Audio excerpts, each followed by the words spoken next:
बिस्मिल्लाहिर्रहमानिर्रहीम। अस्सलाम वालेकुम व्यूअर्स, कैसे हैं? आई होप कि आप ठीक होंगे। दोस्तों आज एक नई वीडियो के साथ आपकी खिदमत में हाजिर हूँ। दोस्तों आज का टॉपिक बहुत ही इंटरेस्ट होने वाला है। आज मैं आपके लिए बहुत ही अमेजिंग वीडियो लेकर आया हूँ। तो दोस्तों चलते हैं वीडियो की तरफ। दोस्तों आज का हमारा टॉपिक है इमली और खजूर की चटनी। इमली और खजूर वैसे तो हर कोई खाता है, शायद इमली की चटनी लोगों ने बनाई होगी, लेकिन आज मैं आपको बताऊंगा कि इमली और खजूर की इकट्ठी चटनी बनाने से क्या होता है।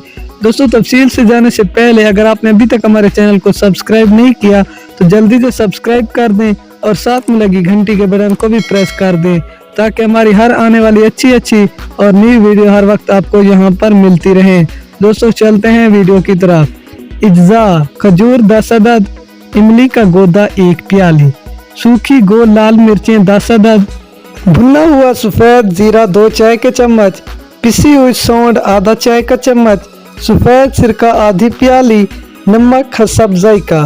तरकीब: लाल मिर्चों और खजूरों को अलहदा उबाल ले, फिर ब्लेंडर में एक साथ पीसे। पिसे हुए अमेज़ा को सॉस पैन में डालें, इसमें सिरका के अलावा वो तमाम अज़्ज़ा डालकर चटनी गाढ़ी होने तक पकाएं। इसे चूल्हे से उतारें और सिरका शामिल कर दें। मज़ेदार चटनी तैयार हो जाएगी। इससे तमाम मर्दाना कमज़ोरी और जनाना कमज़ोरी ख़त्म हो जाएगी। इंशाअल्लाह ताला इनसे आप एक अच्छी ज़िंदगी गुजार सकते हैं। दोस्तों ये थी आज की हमारी छोटी सी वीडियो।